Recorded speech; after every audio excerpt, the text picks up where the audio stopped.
Jadi lawyer itu jangan seperti anjing yang hanya kuat untuk menggonggong. Jadi lawyer itu jangan besar pasar daripada tiang atau tong kosong nyaring bunyinya. Cobalah jadikan lawyer yang berkualitas. Lawyer yang lebih mengedepankan nilai-nilai profesionalitas, nilai-nilai integritas dalam menjalankan tugas dan amanat dari kliennya. Satu kisah nyata. Hari ini kita dikejutkan bahwa sosok RD Low yang kemarin berkoar-koar menantang John LBF bahwa jikalau dia menang dalam perkara Pratiwi Novianti dan Agus Salim ini, maka John LBF harus membayarnya 5 miliar rupiah. Tetapi apa yang terjadi? Sangat lucu dan sangat ngakak. Tiba-tiba, tiada hujan, tiada angin, RD Low muncul di hadapan John LBF bersembah sujud untuk meminta maaf. Di mana kira-kira marwamu sebagai seorang lawyer? Mari kita simak cuplikan video berikut ini. Baik semuanya, saya RD Low. Alhamdulillah atas izin Allah hari ini saya dipertemukan dengan saudara John LBF di Jakarta, dan alhamdulillah pertemuan hari ini lumayan cukup hangat. Jadi tujuannya kami bertemu adalah saya kemarin sempat memanas di media sosial terkait RD Low menyampaikan nama beliau. Jadi dari lubuk hati yang paling dalam, saya RD Low meminta maaf kepada saudara saya. Gak usah minta maaf abangku. Siap. Gimana? Abang sebelum minta maaf itu saya sudah selalu memaafkan. Siap. Apalagi saya belajar banyak dalam Islam ini. Agama Islam ini kita harus mengutamakan perdamaian, mengutamakan tabayun. Tak kenal maka tak sayang. Betul, Jadi betul. permintaan maaf abang sudah saya maafkan sebelum abang minta maaf. Luar biasa. Karena saya kira tak kenal maka tak sayang. Kalau sudah kenal begini kan kita jadi saling mengenal, jadi bisa hubungan baik dan lain-lain, ya kan. Mungkin kemarin saya juga ada singgung-singgung abang, saya juga minta maaf. Sabar. Karena mungkin kesalahpahaman saja, ya kan. Tujuan kita sebetulnya sama-sama baik lah. Gak ada orang punya tujuan yang gak baik. Betul. Ya kan. Jadi Bang RD Low hari ini ketemu dengan saya. Kita berbincang hangat lah intinya. Ya apa yang disampaikan di media kemarin-kemarin itu ya sifatnya hanya kesalahpahaman. Ya tadi yang Bang RD sampaikan. Ya jadi intinya adalah kami sebagai orang yang dikenal juga oleh masyarakat, saya khususnya, Bang RD juga, kita harus mencontohkan yang baik ke masyarakat, ya kan, supaya masyarakat juga bisa mengambil hal-hal positif, bahwa ya kita mungkin boleh ada berseberangan, kesalahpahaman, tapi kalau orang sudah minta maaf, ya harus kita maafkan. Dan jangan lupa, orang minta maaf tuh belum tentu bersalah 100%. Mungkin kita juga ada sesuatu yang membuat orang juga jadi ketersinggungan dan lain-lain. Makanya saya sampaikan juga, kesalahpahaman ini kita akhiri. Dan insya Allah malah kita bisa kolaborasi, sinergi. Apa yang bisa kita sinergikan untuk mungkin bisa membantu masyarakat lebih banyak lagi. Amin. Insya Allah kan? Betul, insya Allah. Bisa kan? Oke, kita tos dulu. Permintaan maaf abang saya terima. Amin. Sehat selalu buat Bang RD Low. Jangan lupa di follow akunnya nih, Bang RD Low nih. Di bawah nih udah saya tag. Ya, udah saya tag nih. Follow dulu akunnya Bang RD Low nih ya. Semangat. Support kita semua, support RD Low juga. Oke? Semangat ya. Luar biasa. Assalamualaikum warahmatullahi wabarakatuh. Salam Om Swastiastu, Namo Buddhaya. Salam kebajikan dan salam sejahtera untuk kita semua. Pemirsa sekalian di mana saja berada, kali ini saya kembali lagi menemani pemirsa untuk mengupdate terkait dengan perkembangan kasus dari Pratiwi Novianti alias Tenovi dan Agus Salim. Tetapi di sini kita lebih fokus untuk berbicara mengenai para lawyernya, yakni lawyer dari Agus Salim yang belakangan ini seringkali menyampaikan pernyataan-pernyataan kontroversial, menuduh kepada Pratiwi Novianti yang bukan-bukan, dan giliran diteror balik, contohnya seperti sekarang, datang untuk meminta maaf. Kalau seorang lawyer punya kualitas demikian, kira-kira di mana marwah dan harga dirinya? Tetapi ya begitulah ciri khas lawyer pansos, lawyer yang sedang naik daun, lawyer yang sedang mencari jati dirinya, lawyer yang mau cari nama, lawyer yang mau numpang viral, tidak berpikir kualitas saya seperti apa, tidak berpikir integritas saya seperti apa, tidak berpikir nilai profesionalitas yang akan saya selesaikan kasus ini seperti apa. Tetapi yang penting asbun alias asal bunyi. Giliran dikerta balik, auto ngakak untuk kita yang mengikuti kasus ini. Berikut ini ada satu komentar yang menurut saya cukup pedas yang disampaikan oleh sesama praktisi hukum juga dalam menanggapi pernyataan dari Erdelau. Karena memang selama ini seringkali kita menyimak pernyataan-pernyataan kontroversial, tuduhan-tuduhan serius dari Erdelau kepada Pratiwi Novianti ini. Mari kita simak cuplikan video berikut ini. Salah satu pengacara dari Agus yang menyatakan dengan tegas dan keras bahwa jika pengacara tersebut tidak bisa memenjarakan Novi, maka pengacara tersebut akan berhenti jadi pengacara. Ini yang sangat sayangkan juga. Ada 2 poin yang saya ambil di situ, yaitu poin pertama, apakah pengacara tersebut bisa memenjarakan saudara Novi? Dan yang kedua, jika terbukti Novi tidak bisa dipenjarakan, apakah pengacara tersebut betul-betul membuktikan apa yang diucapkan dia berhenti? Ini harus kita tunggu nanti. Ini nggak sembarang membuat statement di media, rekan-rekan tahu sendiri lah. Ini akan menjadi rekam jejak dan perlu diingat bahwa hukum di negara kita menganut asas praduga tak bersalah. Apa itu asas praduga tak bersalah? Asas praduga tak bersalah menyatakan bahwa setiap orang yang dilaporkan, ditangkap, ditahan, lalu dihadapkan di muka persidangan, wajib dinyatakan tidak bersalah sebelum ada putusan pengadilan yang menyatakan orang tersebut bersalah dan telah mempunyai pokok tetap. Jadi pihak pengacara, jangankan pengacara, polisi, kemudian jaksa, tidak berhak untuk memvonis, bisa memenjarakan. Karena apa? Itu wewenangnya majelis hakim yang memutuskan. Itu pun harus bukti-bukti yang kuat, bukti-bukti yang terang. Pertanyaannya, apakah yang dituduhkan kepada Novi sudah memenuhi unsur? Kan masih proses. Penyidik masih mau bekerja untuk mengumpulkan bukti, itu pun harus buktinya terang. Alat bukti yang satu dan yang lain harus berkaitan. Itu baru bisa gitu. Demikian. Terima kasih. Bang, bagaimana nih Bang sesama advokat melihat para tabas yang dibully netizen saat membela Agus juga? Terkait para tabas dibully oleh netizen, saya pikir itu hal yang biasa itu dalam dunia netizen. Tapi saya melihat memang bicara soal kita sebagai profesi advokat, siapapun yang meminta, tergantung advokatnya. Kalau advokat menolak, ya pasti dia tidak akan menangani perkara ini. Tapi kan setiap advokat punya prinsip. Ketika advokat itu mengambil perkara itu, maka dia berhak menjalankan tugasnya itu. Jadi saya pikir sah-sah saja seorang advokat untuk membela pihak Agus yang meminta pihak Farhad untuk membela kasusnya. Demikian. Bang, ada juga John LBF nih Bang menilai Farhad Abbas ini pengacara yang panjat sosial dan tukang komporin kliennya deh Bang. Dari Abang lihatnya hal itu dari Bang? Statement dari John LBF kepada Farhad, saya pikir ini masing-masing punya prinsip ya. Jadi saya tidak mau masuk ke ranah sana, karena saya katakan tadi, seorang pengacara pasti punya hak untuk menerima klien ataupun menolak. Jadi ini saya pikir terkait statement dari John LBF, itu haknya John LBF. Saya pikir saya nggak mau komentar soal masalah komen tersebut. Bang, apa saran untuk Novi Bang? Saran dari Abang untuk Novi?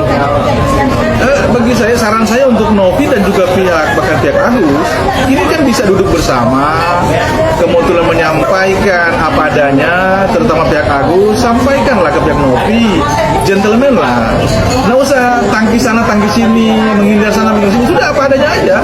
Kami jujur prihatin dengan apa yang dialami Agus terkait matanya, tapi ini bicara mental, sikap hati.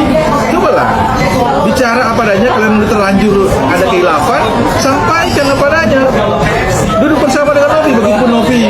Novi juga harus akui bahwa Novi terlalu terburu-buru untuk membuat statement di media yang akhirnya membuat kemarahan dari pihak netizen sehingga mereka menyerang Agus. Ini memang sangat memprihatinkan sekali. Demikian. Untuk Agusnya berarti Bang apa? Agus gimana? Untuk Agusnya apa pesan? Ya Agus, saya katakan tadi, gentleman, apa adanya sampaikan. Kalau memang itu ada kekhilafan, namanya manusia. Saya katakan tadi di awal kan, kalau bicara melihat uang segitu banyak, silau pasti mata. Saya pun sendiri mungkin kadang-kadang juga sama, melihat uang segitu banyak pasti silau. Iya kan? Ada istilah mata kita bisa hijau. Tapi sudahlah, itu sudah berlalu, sudah terjadi. Tinggal sebetulnya masih bisa duduk bersama lah. Dan saya melihat juga kan, saya pengacara juga dari pihak Agus juga saya melihat ada statement mengatakan awalnya kan ingin tabayun. Nah semoga ini bisa dilakukan, Dok. Saya pikir belum terlambat. Karena apa? Kalau ini masih saling menyerang, otomatis dipanjang. Dan ini menjadi diketawain netizen. Karena faktanya uang tersebut adalah milik netizen, milik orang lain, bukan milik Agus atau milik daripada Novi. Demikian. Bang, ini kan 1,3 sudah dikembalikan ke Yayasan Novi, Bang. Apa hal tersebut tepat kan Novi meminta kembali itu donasi yang sudah diberikan atau seperti apa? Baik, mungkin kenapa Novi meminta kembali uang? Karena memang dia melihat ada fakta bahwa mereka menyalahgunakan uang itu. Dan saya juga melihat di podcastnya Densu, Novi menyatakan jika dibutuhkan dia siap mengeluarkan uang tersebut melalui yayasan. Nah, semoga ini bisa dibuktikan oleh Novi bahwa uang tersebut bukan digunakan oleh Novi pribadi, tapi itu dari yayasan. Dan itu dia sudah menyatakan bahwa siap untuk mengeluarkan jika dibutuhkan oleh Agus untuk berobat dimanapun. Demikian. Bang Farad sendiri ingin mengaudit Yayasan Novi, Bang. Tanggapannya seperti apa? Haknya Bung Farad untuk mengaudit, silakan saja. Kalau memang terbukti memang yayasan itu bodoh, ya itu bisa dipersoalkan. Tapi kalau memang ini kan harus diuji, harus dibuktikan. Jadi kalau memang itu memang terbukti ya sudah. Tapi kalau memang itu memang yayasan itu memang ada legalitasnya, ada dasar hukumnya, tentunya nggak bisa. Itu aja. Bang, ada juga petisi mengembalikan uang donasi nih Bang kepada adanya petisi dari netizen untuk mengembalikan uang itu karena memang itu tadi ada persoalan mengenai penyalahgunaan dana donasi. Nah, ini yang jadi masalah utama kan. Makanya ini sebetulnya tinggal dari dua belah pihak Agus dan pihak Novi untuk duduk bersama untuk melakukan tabayun atau menyelesaikan masalah ini dengan keluarga. Saya pikir ini bisa selesai karena ini malu-maluin. Ini kan uang daripada netizen. Dan saya pikir si Novi saya juga masih punya hati kok dari statementnya. Semoga ini bisa dibuktikan ketika mereka memang punya niat sama-sama etikat yang baik. Demikian. Terakhir buat Bang Farad apa Bang pesannya dari Abang?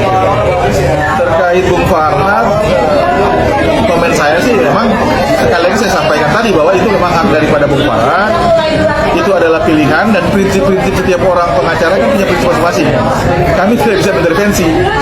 Ya semoga Bung Farad, saya pikir dia adalah sebagai pengacara juga senior yang bisa menangani perkara dengan cara-cara yang bijak, dengan cara-cara yang benar. Nah, semoga itu bisa dilakukan. Tapi semua kembali kepada prinsip masing-masing. Setiap pengacara punya pilihan, punya cara masing-masing dalam hal membela klien. Demikian. Tapi dari Abang pribadi ingin masalah ini cepat kelar dan Agus sudah cepat pulih ya Bang? Saya pribadi, menurut saya tekankan untuk bisa duduk bersama dan tidak ada yang tidak bisa. Semua pasti bisa jika sama-sama mau untuk menyelesaikan masalah ini secara kekeluargaan dengan jalan damai. Demikian. Oke guys, itu adalah cuplikan-cuplikan video di season kedua di mana kita mendengarkan bersama-sama bagaimana pernyataan, bagaimana penjelasan dari seorang praktisi hukum yang bernama Pak Max atau Pak Maxi terkait dengan kisru uang donasi yang diperoleh oleh Agus Salim ini. Pemirsa sekalian, saya secara pribadi hanya sedikit berkomentar bahwa kalau tanpa ada kehadiran dari si Farhad Abbas dalam kasusnya Agus Salim ini, saya sangat yakin bahwa persoalan itu tidak serumit ini, tidak seruvet ini, dan tidak seribet ini. Dan persoalan ini pun, saya sangat yakin mungkin kita sebagai netizen Indonesia tidak ada yang tahu. Karena menurut saya secara pribadi, persoalan ini mulai melebar kemana-mana, mulai ada laporan ke kantor polisi, mulai ada tuduhan bahwa Novi pengguna narkoboy, mulai ada tuduhan bahwa Novi ada persoalan SP3 dengan kendaraan roda 4 dan lain sebagainya. Itu adalah pernyataan-pernyataan blunder yang nongol dari para lawyer atau para kuasa hukumnya Agus Salim. Sehingga gadulah, sehingga ributlah, sehingga bergejolaklah. Coba kita bayangkan, berawal dari kasus uang donasi, di mana Pratiwi Novianti menarik kembali uang dari rekeningnya Agus ke yayasan karena diduga pengelolaan uang donasi itu tidak tepat pada sasarannya. Sehingga selaku pihak yayasan, mereka menarik kembali uang itu. Karena uang itu punya tujuan yang mulia dari para donatur, yaitu untuk biaya pengobatan, bukan untuk bayar utang dan lain sebagainya. Tetapi belakangan ini, yang heboh itu bukan lagi Pratiwi Novianti dan Agus Salim selaku klien, selaku korban. Tetapi yang heboh malah lawyer dari Agus Salim, entah itu Farhad Abbas maupun Erdelo, yang selalu saja mengeluarkan pernyataan-pernyataan blunder di mana mereka benar-benar tidak mampu untuk menunjukkan nilai-nilai profesionalitas dalam menjalankan tugas atau profesi mereka sebagai seorang kuasa hukum.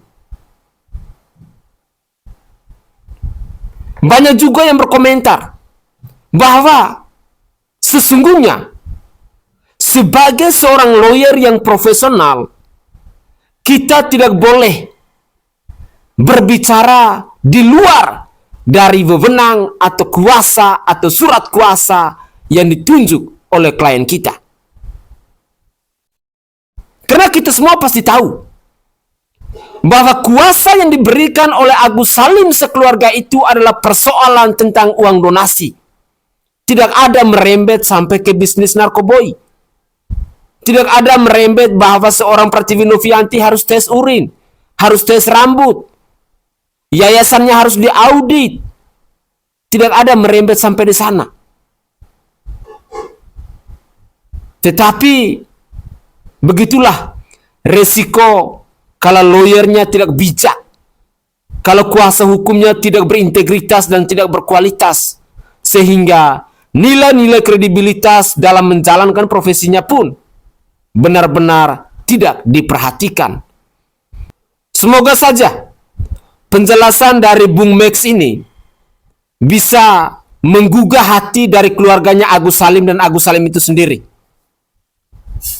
bahwa persoalan ini semakin ribet dan semakin ruwet hanya gara-gara kehadiran para lawyer, yakni Farhad Abbas dan Erdelo, yang dalam cuplikan video di pertama tadi kita sudah menyimak di mana Erdelo akhirnya meminta maaf kepada John LBF, dan itu pun adalah tuduhan yang serius, di mana dia mengatakan bahwa kalau saya tidak menang dalam kasus ini, John LBF harus membayar saya 5 miliar dan saya akan mengundurkan diri sebagai lawyer. benar-benar tidak mengedukasi masyarakat Indonesia. Mari kita simak lagi komentar dari netizen yang lain tentang persoalan dari kasusnya Pertiwi Novianti dan Agus Salim ini. Inilah cuplikan videonya. Tapi merasa bertanggung jawab. Saya tidak membela siapa-siapa ya. Nah, Agus Salim juga tidak bisa mengatakan pemerasan tekanan-tekanan apa. Oh, bukan uang dia kok, justru fasilitatornya Novi. Saya juga nggak kenal siapa Novi itu ya. Tapi saya harus luruskan konstruksi hukum. Nah, apabila nanti dalam perjalanan saya katakan tadi ada digelapan, nah, Novi bisa dikenakan melakukan penggelapan terhadap uang yang harus diperuntukkan kepada Agus. Maka saya jelaskan di awal tadi seperti itu. Itu konstruksi hukumnya. Nanti tentunya dari penyidik akan menilai, menganalisis laporan daripada pihak Agus Salim. Benar nggak konstruksinya? Aliran daripada uang ini ada nggak di Novinya? Kalau nggak ada ya Novi bisa dikenakan menggelapkan uang itu. Tapi kalau ada dan ada kesepakatan antara Novi dengan Agus Salim, ayo kita berobat karena itu peruntukannya. Kalau seandainya tidak mau pihak Agus Salim itu, Novi berkewajiban untuk mengembalikan kepada donatur. Karena kan ini kan miliknya donatur, bukan miliknya Novi, bukan miliknya Agus Salim. Ya kalau memang tidak mau dia menerima untuk dibawa berobat, dia sudah kembalikan pada donatur sesuai dengan jumlah yang sudah diterima oleh Novi. Kira-kira begitu ya. Oke, tapi kalau secara undang-undang ini kan memang di bawah yayasan, artinya ada pertanggungjawaban. Berarti tidak masalah dan gak apa-apa ya Pak kalau para donatur ini meminta uangnya dikembalikan lagi itu? Oh nggak masalah. Justru itu tadi saya katakan, donatur mempunyai hak untuk meminta pertanggungjawaban, kembalikan aja kepada donatur. Karena ternyata terjadi kekisruan di dalam aliran dana tersebut kepada objek, yaitu Agus Salim. Nah, ternyata dari objek sendiri tidak sesuai dengan konstruksinya. Ya kalau gitu kembalikan aja uang kami. Nah, Novi mempunyai kewajiban untuk mengembalikan kepada para donatur. Kan ada tuh dari transferan kah, apa dari yang langsung diberikan melalui kwitansi, ya kembalikan saja. Karena ini bukan miliknya Novi. Jangan pula dibuat ajang melalui yayasannya mengumpulkan dana kemanusiaan atau dipergunakan sendiri, itu juga salah. Nah, ya kembalikan saja. Nah, tapi menurut hemat saya ya, ini kalau saya berpikir ya, kenapa tidak ada restoratif justice? Nah, tentunya kedua belah pihak saling mengalah untuk mendapatkan suatu posisi itu, supaya ini jangan jadi kisruh. Kalau saya sudah dilaporkan, tentu nanti dari pihak kepolisian akan melakukan langkah-langkah restoratif justice itu. Tapi tentunya harus melibatkan pihak donatur. Karena mereka yang punya hak. Donatur jangan sampai diabaikan.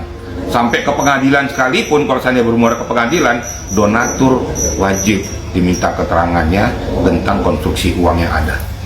Kira-kira gitu ya. Kalau kemarin kan Teh Novi pada akhirnya preskon ya Pak, menggelar preskon yang isinya itu lebih kepada menjelaskan kronologis gitu. Kalau itu sebenarnya semuanya dari Pak Agus yang minta, rekening itu semuanya kenapa atas nama Pak Agus, karena Pak Agus sendiri yang minta dan segala macam, sedangkan dia pemilik yayasan gitu, bukan mencantumkan rekening yayasan. Mengungkapkannya sambil menangis. Kalau Novi pasrah, lalu misalnya uang tersebut dikembalikan kepada penyumbang, itu benar. Tapi kalau Novi seandainya pasrah, lalu uang tersebut diberikan kembali kepada Agus, lalu Agus bisa pakai sesuka-suka, gue ingin ingatkan bahwa Novi di sini punya tanggung jawab moral terhadap masyarakat, begitu ya, terhadap orang-orang yang menyumbang. Ingat, jangan pernah hilangkan peran Novi. Di mana Novi pertama kali yang membuat berita ini menjadi besar, Novi juga yang memperkenalkan Agus di ruang publik. Harus diingat tuh, harus dicatat bahwa Novi lah yang memperkenalkan Agus di ruang publik. Artinya, beban moral tersebut harusnya melekat terhadap Novi. Jadi Novi jangan sampai dia melepas begitu saja. Karena menurut saya, tanggung jawab beban moral yang ditanggung oleh Novi jauh lebih besar dibandingkan peran orang lain yang mungkin ada di sekitarnya Agus gitu. Jadi menurut gua udahlah, apalagi gua pernah ngedengar gitu ya, ada informasi bahwa ada salah satu lawyer, ada salah satu advokat pengacaranya Novi mengatakan begini, intinya uang sudah dikembalikan, uang sudah ada di tangan yayasan. Kan begitu, uang sudah di tangan Novi, kan dia sempat sampaikan begitu. Gue ingin tekankan bahwa menurut informasi yang beredar, uang itu ada di yayasan, bukan di Novi. Gue sudah konfirmasi juga bahwa uang itu ada di yayasan, bukan ada di Novi. Satu. Yang kedua, kalau kita bicara bahwa uang sudah dikembalikan, lalu seolah-olah Agus tidak punya kesalahan, tentu tidak, karena jelas Novi punya informasi yang bukti permulaan yang cukup, ada bukti transfer ke mutasi rekening, pembayaran hutang dan sebagainya, yang mana itu ditujukan kepada pribadi yang tidak berhubungan dengan pengobatan mata daripada Agus. Lalu seolah-olah uang tersebut pengen diminta kembali oleh Agus gitu ya, dengan lawyernya mengatakan kalau memang seandainya uang tersebut dipakai pun secara pribadi oleh Agus, kan tidak merugikan siapa-siapa. Seolah-olah yang rugi siapa? Seolah-olah yang rugi Agus. Itu adalah pemikiran yang kotor. Itu adalah pemikiran yang menurut saya sesat. Ingat, peran Novi begitu besar sehingga orang bisa bersimpati terhadap Agus dan menyumbang terhadap Agus. Justru saya sangat di luar jangkauan pikiran saya. Ada seseorang manusia gitu ya, bisa mengeluarkan kalimat seperti itu, mengeluarkan statement itu, seolah-olah tidak ada masalah gitu. Kalau Novi perannya dihilangkan begitu saja, seolah-olah tidak peduli dengan kebaikan-kebaikan yang sudah Novi buat. Itu kan adalah perbuatan yang keliru, itu adalah perbuatan yang sangat memalukan begitu. Jadi sudah, untuk pengacaranya, ya pengacaranya Agus, sudah jangan banyak ngomong, jangan lagi berkoar-koar, jangan lagi berucap hal-hal yang justru memperkeruh suasana. Karena kondisinya saat ini jelas Novi adalah orang yang pertama kali memperkenalkan Agus di ruang publik. Novi adalah orang yang membawa Agus ke ruang publik sehingga banyak orang yang simpati dan akhirnya menyumbang. Kan bahaya sekali, seolah-olah Novi dia yang sudah membuat Agus dikenal orang sudah nyumbang, lalu udah lu nggak dibutuhkan lagi. Kan seolah-olah kan seperti itu. Ini fatal gitu loh. Apa, orang yang kalau sudah tidak tahu balas budi gitu ya, wah itu sih gua nggak tahu lagi harus bisa berbicara apa. Bahkan kalau gua ngomongnya ketemu sama orang begitu, jangankan duduk makan bareng gitu, berak aja jangan sampai sejamban gitu poinnya. Oke guys, penjelasan dari Bung Pablo Benua ini memang sangat masuk di akal kita, khususnya kita yang orang-orang kecil, kita yang kekurangan ilmu hukum. Tetapi dengan bahasanya yang begitu mudah untuk dimengerti, sehingga kita sendiri pun bisa memahami tentang solusi terbaik dari persoalan Pratiwi Novianti dan Agus Salim ini. Saya sangat yakin dan percaya bahwa cuplikan-cuplikan video ini sebagian besar lebih mengedepankan perdamaian. Tidak usahlah berdebat terlalu lama. Tidak usahlah kisruhnya berkepanjangan. Karena sesungguhnya kalau mereka masih pakai hati nurani, dan kalau Agus Salim sekeluarga masih tahu diri, mereka sesungguhnya yang harus berterima kasih kepada Pratiwi Novianti yang sudah berempati untuk meringankan penderitaan dari Agus Salim, khususnya dalam penggalangan donasi untuk biaya pengobatan dari Agus Salim ini. Tetapi sayang, mungkin karena efek mabuk dengan uang sebanyak itu, makanya lupa diri. Agus Salim pun tidak lagi berpikir tentang tujuan utama dari penggalangan donasi. Padahal jelas tujuan donasi itu adalah untuk biaya pengobatan matanya yang disiram dengan air keras itu. Namun dalam perjalanan, karena melihat nominal uang yang begitu besar, Agus Salim malah dia berbuat seenak jidat dan semanis udalnya, membagi-bagikan itu kepada keluarganya, bahkan sampai membayar utang dan belanja sana-sini tanpa keruan. Tapi begitulah sosok-sosok manusia yang lupa diri, yang tidak tahu bersyukur dan tidak tahu berterima kasih atas segala perjuangan orang-orang baik untuk meringankan penderitaan kita. Satu hal yang mau saya garis bawahi di sini, bahwa jangan pernah ngelunjak dengan orang-orang baik yang sudah meringankan penderitaan kita.